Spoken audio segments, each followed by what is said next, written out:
Today, let's take a look at some GEC patterns and an oddball. You may spot that right away. This one is a little bit different. This is a 93 pattern. I wasn't able to find an 86 pattern in the sheep's foot, so I settled for this one. Well, you could find them, but just not at a price that's reasonable to pay for a knife. Let's start out over here on the end. This has some beautiful yellow bone. You can also see the engraving on the bolster, which I really like a lot.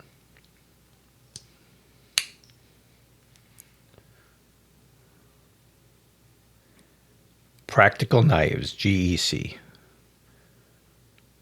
Great Eastern Cutlery, Titusville, PA. As you can see, it's an 86 pattern, but this one is in stainless steel. In this series, they're using 420 HC. I believe they used to use 440C, but there was some problem that occurred with, I guess, the company that was doing the heat treat, and they went with somebody else, and the new ones now are in 420 HC, which is what Buck uses, and I'm pretty sure they are using Peter's heat treat.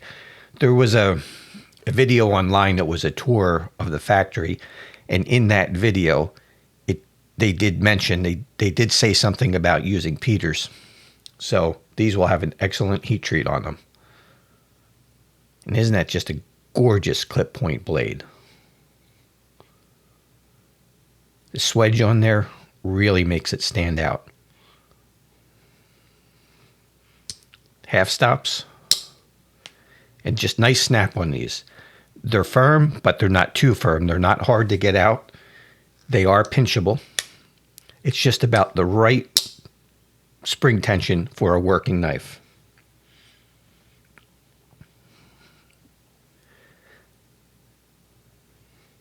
Next, let's move on to a spear point.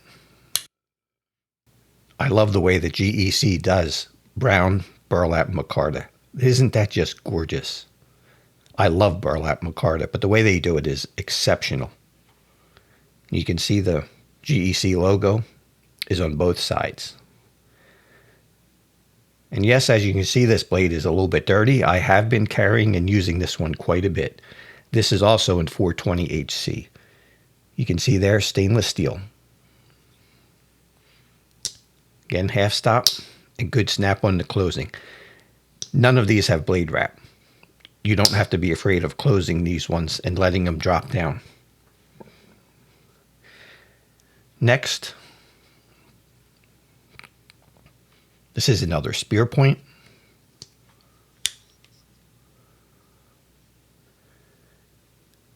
This one is in carbon steel though, with the beautiful orange micarta. As you can see, this one is a Tidiu. I think that's how you pronounce it, but I'm not quite 100% positive. And this one has the Rivertown etching on the blade, which I really like. Now for me, I've been carrying this stainless steel one because in the summertime, I'll get hot and sweaty and I'll rust carbon steel blades if I carry them. So for a couple months in the summer, I put my carbon steel away and I go for the stainless. And these two knives here give me that stainless option. Now this one is a little different. This is a 93 pattern because I couldn't find an 86 with a sheep's foot blade that was reasonably priced. So this is yellow bone. The 93, if you look at them, they're the same size knives. The 93 and the 86 are the same size.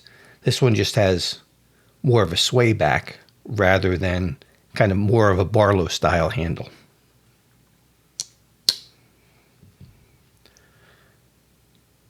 So this gives me that same size knife in a sheep's foot.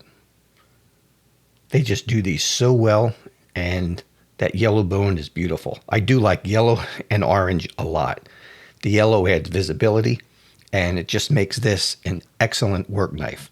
Any kind of a sheep's foot, Warren Cliff, or that style blade, they all make excellent work knives. Think of a razor knife. A razor knife comes down just like this, and look at all the utility value that you have with that.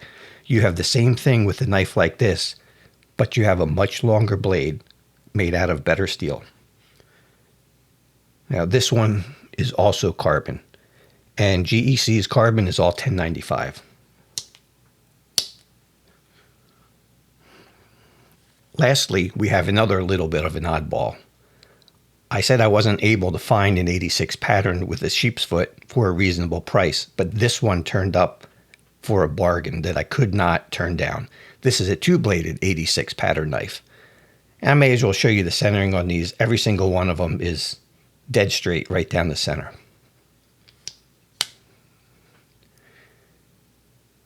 This is the bullhide carver. There you can see the tang stamps. Now what's different about this one is a secondary blade. It's not actually a blade. That's a leather punch. Now since I do some leather work, I specifically got this one and I am going to use it for doing some leather work. I'm going to test it out. It has a sheep's foot blade for cutting leather and then the punch for making holes in leather. So there you can see this is an 86 pattern and carbon steel. So this was a good find, and coming up in a future video, you'll be able to watch me do a test of this knife working with leather. So that's my collection of 86s and a wannabe 86, just so I could have the blade pattern in that similar sized knife. These knives have been incredible. If you haven't collected any GECs, you're really missing out. These are top of the line as far as traditional knives. Built the old-fashioned way, built by hand, with really good fit and finish, good materials, and an excellent heat treat. I've come to the conclusion that I would much rather skip buying a few case knives and save up, instead of buying 2 or 3 case knives over time, buy one GEC instead. I'm having a change in direction in my collecting, and I'm staying away from some of those mid-range knives. I've still gotten a couple of Rough Riders, a couple of knives that are very inexpensive. They're high quality for their low price. And then I've been getting some knives like these GECs rather than getting cases. They've just gotten too expensive for the quality that they deliver.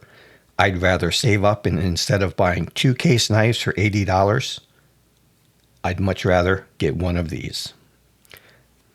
That's going to be it for this one. We'll see you on the next video.